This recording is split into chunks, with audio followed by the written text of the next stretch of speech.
சேலத்தில் தங்க கவசத்தில் காட்சியளித்த ராஜகணபதியே அதிகாலை முதலே திரளான பக்தர்கள் நீண்ட வரிசையில் காத்திருந்து சாமி தரிசனம் செய்து வருகின்றனர்.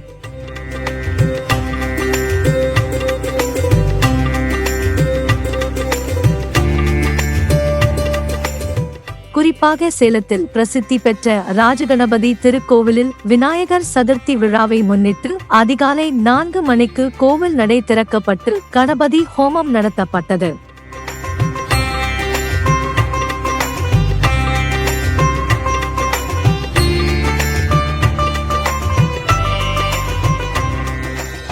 இதைத் தொடர்ந்து ராஜகணபதிக்கு சிறப்பு அபிஷேகங்கள் நடைபெற்றது.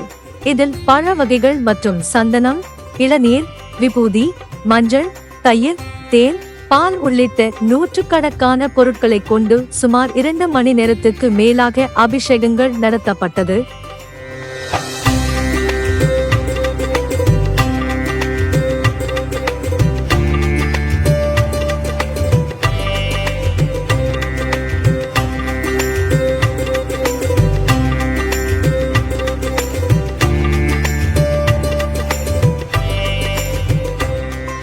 இதைத் தொடர்ந்து மங்கள வாத்தியங்கள் முழங்க ராஜகணபதிக்கு சிறப்பு தீபாராதனைகள் காண்பிக்கப்பட்டது.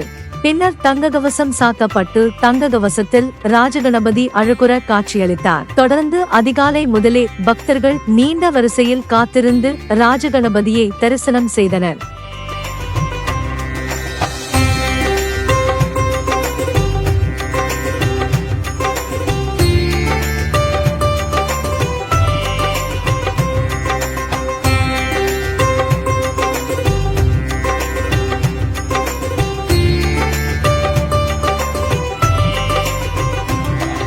அப்போது அருகம்புல், எருக்கம், பூமாலை உள்ளிட்டவைகளை கொண்டு வந்து கொடுத்து ராஜகணபதிக்கு சாத்தி பக்தர்கள் வழிபாடு நடத்தினர்.